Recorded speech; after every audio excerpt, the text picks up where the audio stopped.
Hi, it's Robert Mitchell at the 2013 Toronto International Film Festival. We're here at Midnight Madness for the world premiere of Almost Human. So, can you tell me a bit about the story of the film? Yeah, it's like a Terminator meets Fire in the Sky hybrid. I always wanted to make an alien abduction film. I grew up in the woods, and it's just a subject that hasn't been delved into. There's been a lot of alien abduction movies, none of them are very good. So there's so many different avenues you can go, and it's such a low budget idea that it's like, all right, I have to make a good concept, and just that's what I want to do for my first movie. The film must have mean a lot to you. I've been told that you have a recent tattoo. I do. Pretty amazing. Yeah, I love this film. I do. I love horror. I've always loved horror. And this one spoke to me on so many levels. When I auditioned for it, I was like praying to really work on this one. And could I go so far as say being here tonight is obviously a dream come true? Here you are, the world premiere. You can, yeah, absolutely. Toronto is amazing.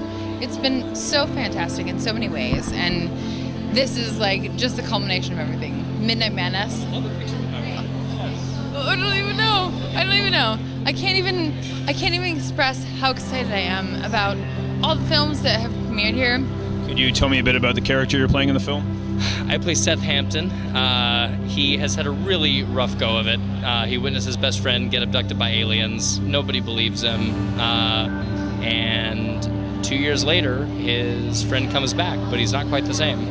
And so I have to go hunting through the woods to see if I can solve the mystery. And then crazy things start happening. Lots of crazy things start happening. There are aliens, there's lots of slime, there's blood and gore, and Seth pretty much has about the worst day you can imagine. Yeah, a perfect midnight movie. Exactly, yeah. I can't wait to hear screaming and yelling and cheering. That's what this movie's all about. So you wore a lot of different hats in this film. Can you talk about all the different jobs you did to pull this film off? Well, I've been working with Joe since I was a kid as an editor and also as a producing partner. We've always worked together. He's always been the writer and director. He's always had the best, most original ideas that I've ever seen working with anybody, especially as an editor. I work with a lot of directors. And so every time he comes to me with something, I'm always the first person that gets to see it, and it's always something that knocks my socks off, and I'm like, that's what I want to do. That's something I want to tell. That's a story that needs to be told. So as soon as he came to me with this, I read the script. I had no idea he was going to cast me at all as Mark Fisher, and I just read it from the outlook of someone who was like, is this a movie I want to see? Is this something I'd love to make? And I read it probably about 2 times the first night that he gave it to me and said, this is something we need to do. This is just a story that needs to be told, and I see exactly what you're going for. And then on set, it's a very shorthand sort of conversation with what he's trying to do and how quickly he needs my advice, or if he needs any sort of input at all. It's just like, cool, I know exactly what you're saying, and yes or no. So working with Joe has been clearly a highlight, and the fact that I've been allowed to be an editor, a sound designer, a producer, as well as an actor in the film is I think a testament to him, because he's filling the same amount of hats that I'm filling, or if not more. So when we're both in there, it's almost like a two-headed monster, but he's the two-headed monster with the brain. He's always in charge of the situation, and everything runs through him. And that really is why we do this, is to get the stuff that's in his brain onto a screen as most formulaically as possible, and to make sure it gets across 100%. Well, obviously it's a pretty independent movie, and with any film there's going to be challenges. What kind of challenges did you guys face trying to make this thing? We shot in 5-degree, 10-degree weather, very cold. It was in Rhode Island, very wind chill, and I asked a lot of my actors, there's a lot of nudity in the woods, a lot of nudity in very cold places. So the biggest challenge is we're shooting it in such a small amount of time with the amount of things that we had to do and physical demands that we had for the actors, and just getting it all in the can. And yeah, and once we did that, it's like, all right, well, the hard part's over, just gotta edit it, I guess. What was your experience like acting in this horror film? Amazing and freezing cold. So we filmed in Rhode Island in winter, in February.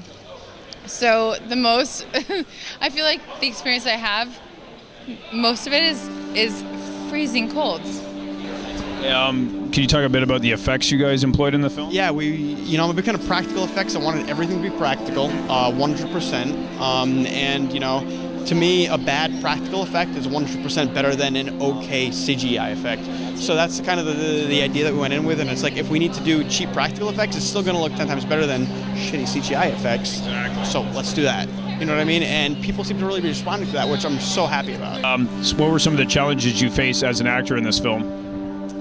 It was very, very cold while we were filming it, so that was a big part of it. It was really just about trying to be as honest and truthful as I could. I think a lot of times when you have something like this, which is a throwback to 80s slasher movies and things like that, it's a lot easy to fall into a trap of playing at something rather than just being the role. And so that was my whole goal. I just wanted to be truthful and real and honest and let the story carry itself, and I think it does.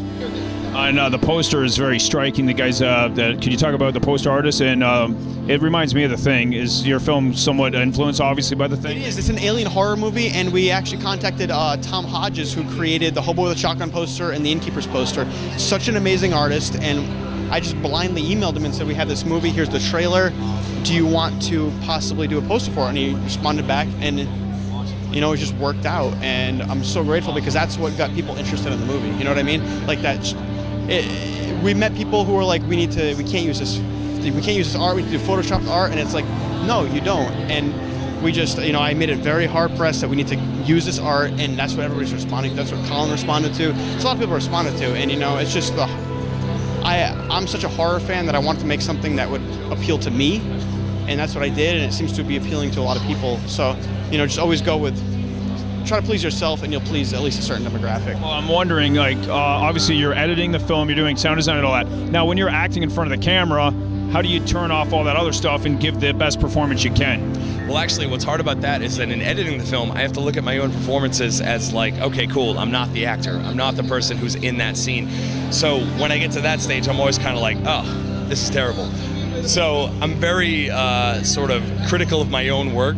And then when we're on set, I don't think about that at all. I just try to think of all the available options, because as an editor, I'm trying to think of like, okay, cool, would I want a happy moment, a sad moment? Do I need an angry moment? Does it have to be a little bit over the top? Should it be played very subdued?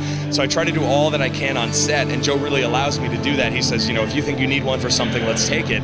And then in the editing room, we sit there and it's like, you know what, that was a bad idea. Or hey, sometimes it works out and there's a good decision, there's a good creative moment, and it's like, that's what we needed for this, and we can use it.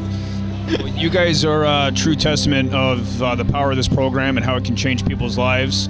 I was wondering, right now, if there's somebody out there struggling to make a horror film or any kind of film, what would you say to somebody out there trying to get this happening? Just keep on making movies. I mean, the equipment that we have to make movies is the same stuff the professionals are using, and you shouldn't be lazy. You shouldn't use that to your advantage. You know what I mean? We did this using every influence that we had, every favor that we could use, and when you're using the same stuff that Peter Jackson's shooting The Hobbit on, or you can get for so cheap, like, just shoot your movie, you know what I mean? Keep on working, keep on making shorts, and it'll happen. You know what I mean? Just gotta keep on building towards that feature, and just keep on making stuff, keep on creating, keep on honing your craft. That's the best thing to possibly do. And I've been making shorts since I was 12, nonstop. What's the next one gonna be? What's the next one gonna be? And and here we are.